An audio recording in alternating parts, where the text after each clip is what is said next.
Welcome back, everybody, to Model Mindset Podcast. Today, we are with the founder of Life in Cycles Foundation, where their mission is driven to give, spreading smiles one Hot Wheels at a time. We're here with Knut Finnevolden. How are you, my friend? I'm good, buddy. So let's start right there, because I know I did not give your life in. See, I already fucked up. See, I already fucked up. See, this. I was gonna have to bleep you twice, though. Yeah. Yeah, well, there's no belief in, trust me. So I'll start right here. I know I didn't give your mission the proper. So let me start from there. So, don't give me that look. where you're I'm like, just where's he waiting for going? you to find Forrest Gump, find something. All right, here we go. Gilbert. I know I didn't give your mission justice. So if you could talk about the story behind Life in Cycles Foundation and how it was founded. All of us have kids, right? Yeah. You get to that point where all your best friends have started families, and you don't really get much time to hang out. So Sarah was pregnant at the time, and Amazon had a Buddy the Elf outfit for $32. Nice. So I was like, man, that'd be pretty funny to see a guy on a motorcycle wearing tights. Yeah. And I had just gotten a Honda Grom, which is a little mini motorcycle, 6'3" little motorcycle, tights. This is gonna be funny. Figured I could text all my friends, say, hey, I'm showing up with some Hot Wheels for your kids, but it would be an excuse to see everybody. Yeah. And that was just kind of the selfish reason to do that, to see our friends and hang out. Also maybe steal beer out of the fridge and do that kind of thing. Drive responsibly, folks. Yeah, 1 an hour. Yeah. And pretty soon, like, it was a hit. The kids loved it. The Aggie family, they were going nuts for it. Yeah. It was like, man, you got to do that next year. So I was like, all right. So that first year was 17 degrees and snowing. What year was that? Do you remember? What year was 2022? I think was the first Okay. year. Okay. And yeah, man, it was cold. By the last stop, there was like an inch of snow on the ground. I was riding home in the snow, and I had forgotten one house that I forgot somebody to text. I had to throw it all back on after finally warm it up and head back out. No. You were determined. It was worth it. So that kind of started the idea of handing out Hot Wheels, and we got this idea of packing them in the back of police cars, so giving them to first responders, EMTs, fire departments, to be able to give them out to kids that were in a bad situation, in the moment, trauma. It's not going to fix the moment. Right. We get that, but that trust, giving somebody a gift, a kid that's like, get down to their level and hand them something, right? Yeah. So that kind of morphed into that over time, I think. And now Enfield PD is a part of it. Enfield Fire Department's a part of it. We just got a huge donation from a local union. Nice. That was the big one last week. I taped it in here so I can always have it too. So Oh, that's awesome. Like the first one type of thing, like the big, $600 donation, Yeah, right? Yeah, that's great. That was for the local Lodge 743.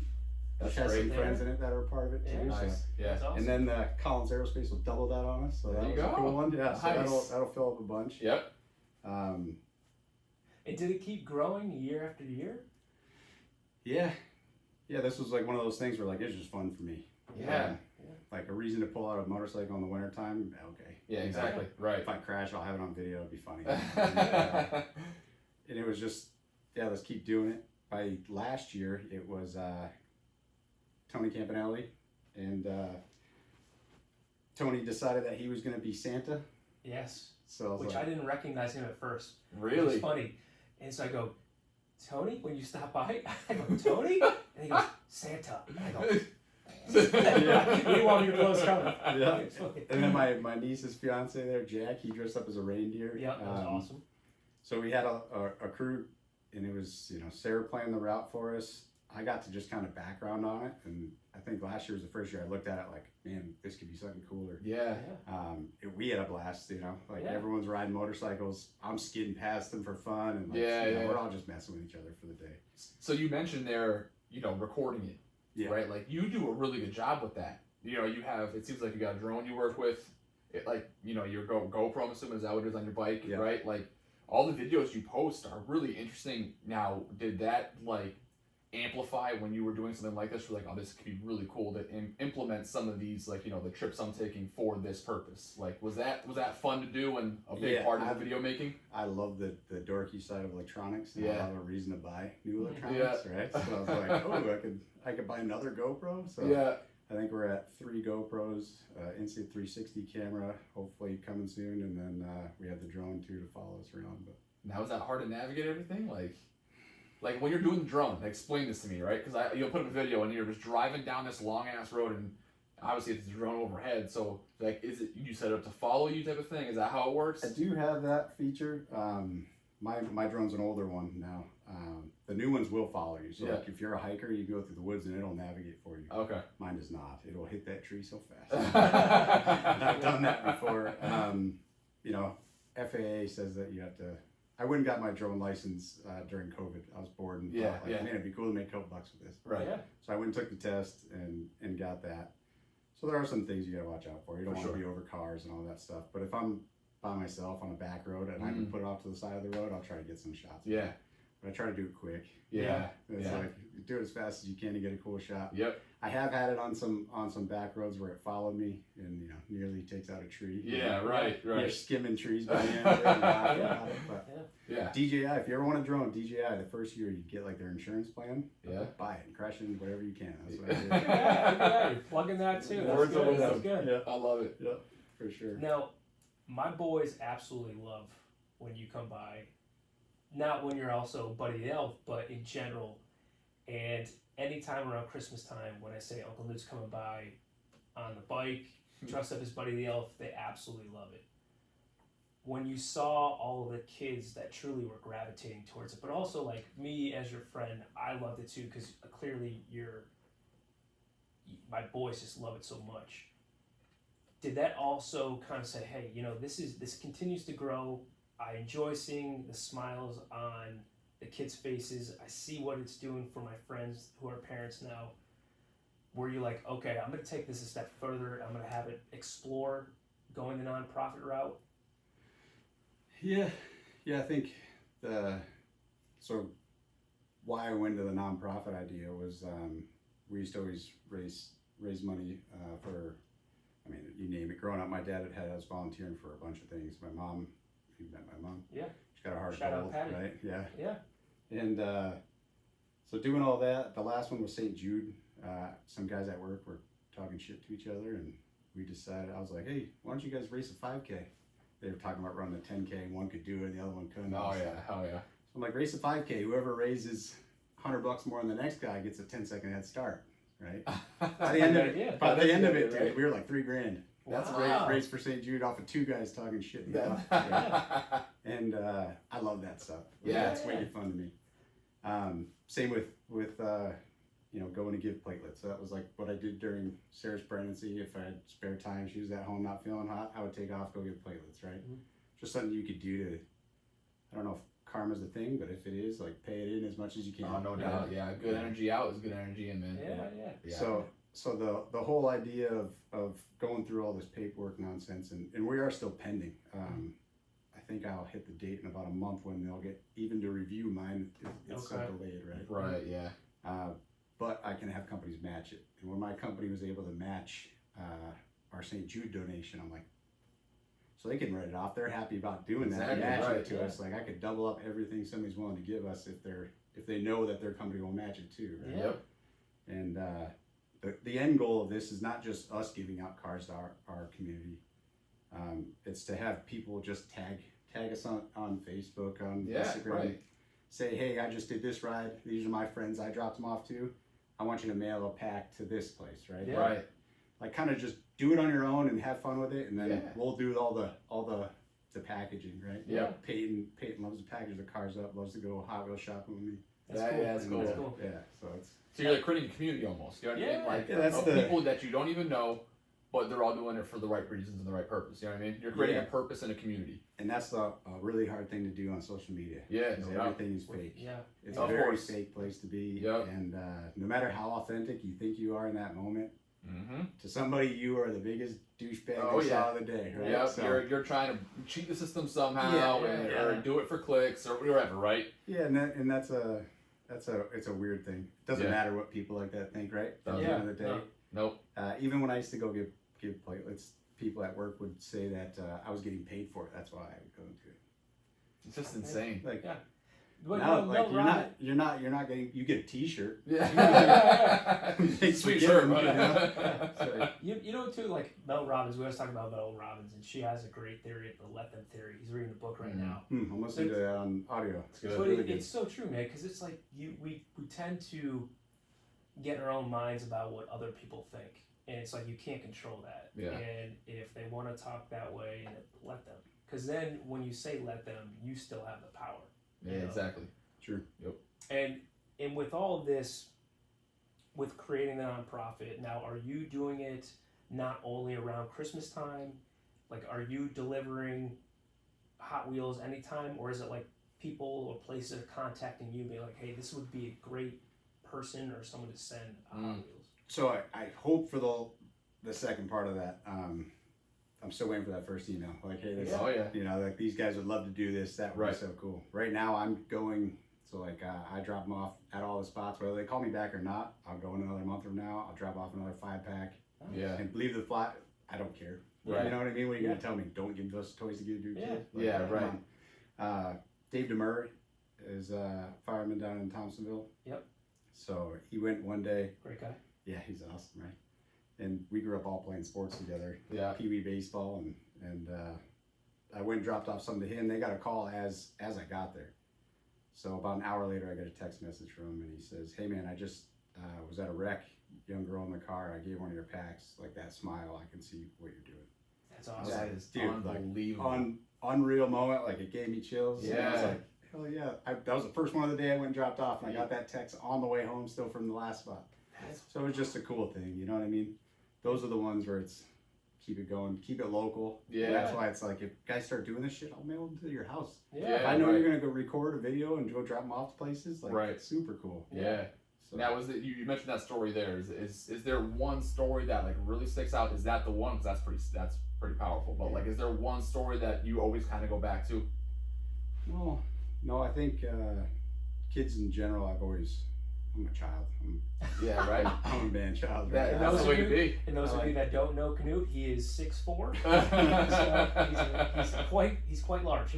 Yeah, and I think about growing up, and I have a book of legends, and I write about people in my life that I can remember clear as day growing up, where I was like, shit, I gotta be like that. Yeah. Really? Yeah. And now, and now that they're, you know, a lot of them have passed away, and all these things, I just make sure to write down anytime I think about their stories and why they made me feel like I was bigger than I was, right? As a little kid, you're always told by your parents what to do and told by family what to do. Nobody ever just sits on your level with you, right? So it's like, man, there's probably only about 10 people in my life before you're 17, 18 that really give you that chance, right? When you're little. So I think it's just getting down to that level. Yeah. Give somebody the opportunity to get on their level and hand them something in that moment of their life's changing, right? Yeah. That's no doubt. The worst moment in somebody's life is the worst moment in their life. Yeah. Right? So if that little kid hasn't been through much, that car accident might be the craziest thing they ever done. Probably was, right, yeah. You know. Now, can you share, because that was actually very fascinating about the Book of Legends there. Can you share any, like, people that really helped influence you or that you admired or like, oh, you know, that they're really making an impact in my life? Without crying about it, I don't know. Yeah, man, you're good. Yeah, I mean, Chris Finney was our neighbor growing up, and my whole life he talked to me like I was an adult, right? Yeah. Even when we were little and we were hiking, he always just like taught us to be in charge of ourselves, and he was a mountain climber. He would teach us how to he would sling us up to ropes, and we'd be on the belay on the side of the mountain, right? And he was just that trusting in what you could do. If he just made eye contact with you and told you what to do, he knew you were listening to you, and that was a big moment for me with him. And then I had my godfather, Jim Cody. Jim Cody was a doctor out in South Dakota. And man, I only got to see him a few times a year, but Jim Cody made you feel like you were nothing but you and him talking, right? That's cool. Something about the way he talked to you. It was never, everybody else was gone, you know? He just talked to you like you were really a part of it. And then my farm war, of course, right? Yeah. farmer was the sweetest lady, father's mother in Norwegian, right? Okay, all right. And she would fly here every year for Christmas and then either go back or stay all the way till my birthday. And she always would sleep in my room when I was little. She didn't have to, you know what I mean? But she wanted to because we didn't get that much time together, even though it was about a month or so she'd be there at some given time. And she was the same way. She always listened to every story. Well, you're a kid, you tell terrible stories. Right? Like, I always tell my kids, land the plane. Like, come on. Oh yeah, think about the run-on sentence you had going on. It was just like, oh, that turns into this. It's like ADHD times 10. And she just, and just always listened. Yeah. Right? So it's just a lot of that kind of stuff. That is cool. Being present is a hard thing to do in our world. Yeah. Right? Yeah. Man, I have the urge to check my pocket for my phone sitting here. Why? Yeah. What does that matter in my life? Yeah. Nothing. Yeah. That vibration was the notification. I didn't even know what app it was. Yeah. But it's true though, like you're talking about, you just said the power of presence. When people are actually like making eye contact with you, you feel heard, you feel like you're valued, you know, and those people had a significant role in your life because you felt valued and they were listening to you. And it's cool that you were able to share that, and you know that's cool that they had that much of an impact on your life that you still value what they did for you, because now, just speaking as your friend as well, you do that for me. You know, when we go out, like either for drinks or dinner or something, you know, when you and I have conversations, it's open, honest conversation. You know, we can have open heart conversations, judgment free, because we care about each other. And you do that, and I've always found it fascinating because there's only a select few of friends that do that, and I'm honored that both of you guys do that very well. But it's good that you talk about that because you do the same thing. And I want you to know that because it's interesting how you told me that, because you do the same thing with your friends. Now, do you feel like for you guys, like as we've gotten older, do you feel like you seek that out in the people you surround yourself with more? Like, do you feel like that's a big contributing factor of how you're going to give your time to somebody else is based on how authentic and real of a conversation that you're capable of having with that individual? 100% now. I think when I was younger, I was worried about who I could throw a punch for. Right. What friend you could show up for and fight with. That was the way of being like, hey, love you, brother. Yeah. Right. And nowadays, it's who can I talk about things that you can't talk about other people with, you know, if it's religion or politics, who can I give ideas to that doesn't just shut you down in that moment, let you vent it out, and you might change your mind. I've changed my mind about a lot of things. Exactly, I think that's a good quality to have.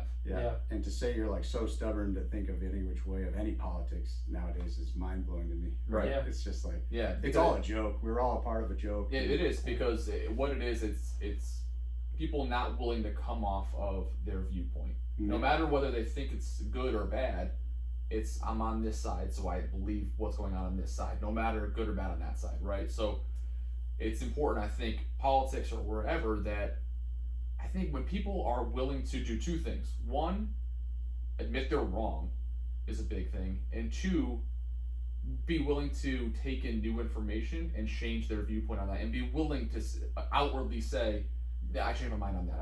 I think this way now. I think those are two strong qualities to have that people a lot of times resist because they think it shows weakness. I think it shows fluidity and flexibility, and you're able to converse more with those people. You're able to share your viewpoints with those people more, trust those people more, because, like you said, man, there's no judgment. I don't worry about you judging me. I feel like I can talk freely amongst you. So those qualities, I think, are really important as you get older, because you need those outlets. Like, you got a lot going on as, you know, men, as fathers, as, you know, job holders. It's all these things. You got to show it somewhere. And like, it's not, like you said, it's not I'll take a punch for you now, bro. It's let's grab a drink, something to eat, and I got some shit to get off my chest, you know? And I would say too, like, you are definitely more selective with your time as you have a family, and I think you need to have that group that you know you can have a conversation with, where it's not just about sports, right? You know, you want to talk about your family, but you also want to be like, hey, how are you doing? You know, how am I doing?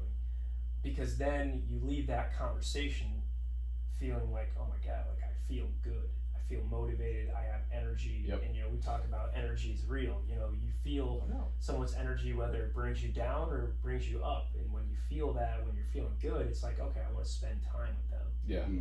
Yeah. So like, what are some, like, we're talking about like how we take care of other people and all that, right? How do you take care of you? Like, what are things that you like to do that take care of you and keep you kind of at your peak, if you will, right? I'm a hobby addict for sure. Yeah. Yeah. As I think hyperfixation is probably something that's always been in my life, right? I love that feeling. Yeah. I love a new hobby. Mm-hmm. Like, motorcycles have always stuck there. Yeah. Right? That's always been something that gives you enough of a buzz, I guess you could say. Mm-hmm. Yeah. Right? It's like that dopamine chase of something that you get into, right? Learning something new in general, I love that idea. I get really mediocre at a lot of things, and then I lose that interest because it's hard to be really great at something. Yeah, for sure, right? Yeah. But there's a handful of things that I'll stick with forever. Yeah. So I play a lot of guitar. I try to ride. Now that we have Peyton at home, I ride my motorcycle to work. That's pretty much all I get. Mm-hmm. Right? Yeah. It's like to and from work. Yeah. And get to do it on days like this. Right? Yeah. And what about the lawnmower you're building? Yeah, that was last year. I keep saying Hebron Fair, but it wasn't the Hebron Fair. It was one of those though, right? And that whole deal. And there was lawnmower racing. Peyton thought that was the coolest thing. So I'm like, man, that would be fun. Like, never thought of this. Yeah, right? yeah. Like go-karts, okay. And then somebody I know had one. I think it was pretty minty. So now it's pulled apart. It's got some pieces on there. It's way more expensive than you think. Yeah. Like even just a billet flywheel you have to put on these things is a $400 piece. I'm like, oh Man. So you can't have the cheap hobbies, dude. So no, I think anything that has got a motor on it I would be into. Mm-hmm. Whether it's jumping a farm truck at our cousin there has a bunch of property and we ride quads and go mudding. We shoot fireworks at each other and we do everything we shouldn't do. Our wives hate it and we laugh a lot about it and have a few videos to show, and usually somebody's bleeding by the end. But see, that's cool though, because you get to use like your creative side, and do you find that whether either you're trying new things, you're building something, or you're playing the guitar, do you find that is a way for you to like decompress? Yeah. There's not many things, that keep your mind busy enough, right? Playing music, that keeps you pretty busy. Yeah. Your mind's pretty busy. You're trying to sing along to a song, which I have a terrible voice, but I can play most of the songs. Right? Yeah. So at least I can do that, and the kid sometimes thinks it's great and sometimes not. Motorcycles the same way. Nowadays, everybody's texting. So if you're not a defensive rider, just don't for the day and try it out another day. Or go to the track when you're alone. Yeah. Well, you mentioned before we started recording that you had that day of just the open road, and it was just like time to think, and time to let your mind go, and that those are the best rides, I'm sure. Yeah. You have enough.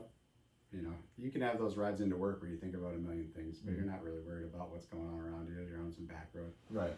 But when you're going fast somewhere, you better, I guess. Yeah. It sounds dumb. Like there's no reason to speed on the road. Nobody should do that. There are too many people that pull out in front of you nowadays. So ride super defensive and live to ride another day. Yeah. Now we talked about the $600 check. That was a donation, which is awesome. Are there any other partnerships or collaborations that are like in the works or that you're trying to solidify or get? Yeah, I mean, as long as people keep reaching out for fire stations, EMT services, anything like that, ideally for us, I think friends and family and people that know each other, that's kind of the easy way of around here. It kind of gives us all that connection and then gives it a chance to keep working its way naturally. Collaboration wise, man, I would love, of course, to work with a toy company that could do the stuffed animal side or Hot Wheels one day. Right. Yeah. That would be a dream come true. That feels like a distant thing. It's in the book. It's a good goal, man. It's a goal, It's a good goal. I mean, we are so early on this. That feels like a foreign thing, right? Yep. I email them constantly. Don't get me wrong. But that's I was good. just gonna say though, you shoot yeah. those shots. Yeah. You have to. Yeah, Especially with what you're recording too. I mean, Yeah, and that's the thing about Instagram, right? If you get one video that gets a bunch of views, you can leverage that into some connection here and there. Yeah. Every spring, I fall off every winter because I run out of content that I'm gonna post. And then, I mean, 4,000 videos. I could find something. I just try to. If it's not this week, it's not in my interest. I'm over it, and that's going to on the back burner, right? Yeah. So in the springtime, I always go heavy on it again, and then it'll be 40,000 views in the last 30 days, 50,000 views, and then right when I hit those, I'll leverage it. Yeah. Try and get somebody else on board. So Revzilla is a part of us. Nice. As the LLC side, and honestly, anything I make off like an affiliate link, I just put it back towards the other thing. I go buy more Hot Wheels and hand them out to our friends and do fun stuff like that. Yeah. It's always gonna put me in the hole. I just like Yeah. it's like the reason of But, if I can make like I just got a $20 check from Amazon for affiliate links. Yeah. Yeah. Okay, I'm gonna go buy $20 worth of Hot Wheels and put them in some Yeah. more packs, and the kid would Yeah. think it's cool to pack some more of these stuffed animals together. Do you feel like this helped unlock a passion of yours or like a purpose? No. So I just did it in different ways before. So like when I was into cycling, right? So I tore my ACL. I don't know if you watched the Michael Jordan documentary. Of course. Yeah. I thought I could dunk again. Well, hold on, with sandals. Yeah, With flip flops. Flip flops. Oh, The foam like Walmart specials too. Oh no. After like 4 whiskeys, and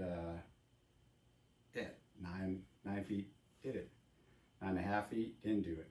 And when I landed, my feet were now sweaty because it was like 95 degrees. Foot slipped sideways, felt the knee pop, torn the meniscus, ACL. Hit the ground hard too, and I had to like have him pull the car up. It was the most embarrassing. Oh no. And not doing anything cool. Forget the last dance. That was the last dunk. Yeah, I know. That's what I thought. I never finished the last episode because of that. Yeah. Oh man. So when I got into biking, I was on the rehab after surgery for that, and that was St. Jude does like a month of biking, so you can pledge how many miles you're gonna go. And man, making it easy isn't a thing, right? Yeah, So I put way too many miles in for the month. I think after work had to average like 30 miles after work, Monday through Friday, and I would have made it. And there was a couple days where I was fired. You don't even feel it after that. It was seasoned. We were doing century rides that year, which is 100-mile rides. Yeah. So Jeez. So doing the 30 miles a day, it was just getting the time to do it, right? Right. But like anything, people see you doing something, they want to give to, and it was easy, right? Because you're seeing a number go up, and it's like, now I have to keep this challenge on top of you. So that's the point of it, right? That's cool. If you're raising some money for something else that's outside of you, it doesn't feel like a responsibility other than helping something, right? Yeah, exactly. Yeah, that was kind of when we did our marathon. It was the same thing. You know what I mean? It was just like we would talk about on the runs about like that would give us energy on the runs, talking about it and talking about why we're doing it and like the good things that will come from it and how nice it is when people donated and what that means to us. Like, and that was just keeping the miles going. Like that was let miles pass, and it was just like it was great. That's the part I miss most. I hate running, so it's like, but those mornings we would get up at 5 when it's 20 degrees outside and go for a 15-mile run. I miss those because we would have that feeling, having those conversations about like the good feelings that we get from the donations and the reason we're doing it. And that runner's high after.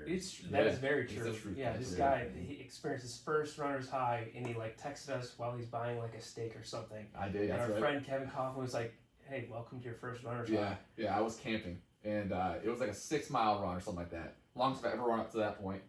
And like when I was driving up with the camper, I saw like 2.5, 3 miles down the road, there was like a little farm sample. They sold like steaks and everything too. So like, I'm gonna go for a run. I'm gonna run to that farm stand. I'm gonna buy a porterhouse, and I'm gonna buy like some fruit, and I'm gonna eat the fruit on the way back, and then like cook the steak when I get back as like a reward. Yeah. And I got back, I felt great. Dude. I was just like that. I got a steak. I was all pumped. I was like texting him like, I think I got the runner's high, and I also got a porterhouse. And what I've noticed too with what you do is other people gravitate towards it as well. You always get other people that like want to be a part of it because you're spreading good in the world. And when you talk about like the accountability piece, when we were training for our marathon, dude, and again, we were trying to help someone just financially recover from cancer, right? and I actually had a stress fracture. And it was maybe like a month or two away from the marathon. Yeah. And so I had to take a couple weeks off. And, you know, my wife Val was like, why don't you just not run? And I go, I at least have to try. Because I would not be able to face myself. I know I would regret it. I would much rather break down on mile 2 because at least I knew I tried rather than not even try. Until she asked you that, was it even a thought for you? Oh no, I was doing it. Yeah. Like, it wasn't like, Yeah. and I told John right away, I was like, I got a stress fracture, I'm just gonna rest for like 4 or 5 weeks. Yeah. And I remember like as soon as week 6 came, and I was talking with Chase the entire time too, he's like, you know, hop on the bike, do the rower, keep up your cardio, and I was doing that, and week 6 in, I was like, I have to start running again. And so I was like gradually 2 miles, 3 miles, and I'm like, all right, I kind of can do it. Then we went for our first long one, and he's like, how's your foot? How's your foot? And I'm like, it's all right. Like it was tolerable. And it's just like, dude, you know, you commit to something, especially when you're doing something good. Yeah. It's like you'll overcome it, and you just got to do it. You know. And Yeah. I admire that about you too, though, because like when you commit something, you commit to it. Yeah. I mean, on the other side of that, what's the options, right? You say you're gonna do something. If you don't do it, you feel like a piece of shit. Yeah. And that is something you eat yourself. Yeah. And eating that sucks. Oh, but only certain people, I believe, are wired that way. I don't believe like that's holding yourself accountable. That's why we would say keeping the promises you make to yourself, right? A lot of people can do that and maybe not have those feelings of feeling like a piece of shit afterwards, right? Yeah. I think that says something about the individual when they know that about themselves and use that as motivation to, it's not an option, non-negotiable, right? Yeah. Like we're not stopping, we're not quitting, we're gonna keep going. You guys shit talk yourself? No. Not a ton, a little bit. Yeah. It depends. Like when I was first running a little bit. I'm a Like, teasing shit talker on myself. Are you really? Oh, I tease myself like crazy. Yeah. Yeah. I Like call just- myself all sorts of silly names and then laugh about it, and then that's like motivation to go Keep you further. motivated? Yeah. I'm not doing it maliciously in my own Yeah, head, but right. I will talk so much shit and laugh about it. Like it'd be like you know what I mean, Talking tease shit me to you. about it. Yeah. I'm gonna do that to myself. While I'm ever in a moment where I'm like, I want to quit. I'm like, Yeah. you silly bitch. Yeah, right, yeah. exactly. It's just like, okay, yeah. yeah. Something I think like that. even in some of my videos where I'm working on the motorcycle, I call myself a bitch all the time. It's just like, you know what I mean? Right. You're being emotional. Like Yeah. I'm teasing myself about Exactly. dumb stuff. Yeah. Right. Keeps you going. Yeah, Yeah. because I would do it to my friends too. Yeah. You know what I Right, mean? Like, exactly. I'm not gonna treat myself any differently. Yeah. Now you mentioned before like you get fixated on stuff. Yeah. Right? Did you find that to be the case with the nonprofit? Yeah. I think in anything, if it's lasted so long, I don't know about you guys with tattoos, but my first tattoo, I was really wanted one. I had to like it for like a year, and then I would get it because I kept liking one, and then I wouldn't like one. Yeah. So when something's hit like this now, it's hitting that point where like it's a part of what I'm doing. Yeah. There's no option now. It's kind of just been there for that long. Yeah. It would have fallen off year 1 or 2 if it was gonna fall off. Yeah. Now it's just here. Yep. Yeah. So it's Part of you. It's good. It's the guitars on the wall. It's the motorcycles in the garage. It's just a part of what we're doing. Yeah. I'll lead by example with the kid. Right. The kid loves this idea. She knows not to open a Hot Wheels if it comes in the house because it's for the next kid. Or we're Right. gonna give it to the kids. So Yeah. what 2-year-old knows that we're gonna give this to other Exactly. kids, right? Yeah. That's Unless- pretty cool, man. Yeah, it's pretty awesome. So she helps us pack them all up in the bags. Like she thinks it's a rip. That's cool. We gotta match the teddy bear colors to the colors. And There Oh you yeah, go. right. the cars, There's a cars. process now. Yeah. We got it all color coded, and so it's a rip when it comes to that. Yeah. But see, what's interesting too is you're actually teaching her a really important value, which is helping others. No. Yeah.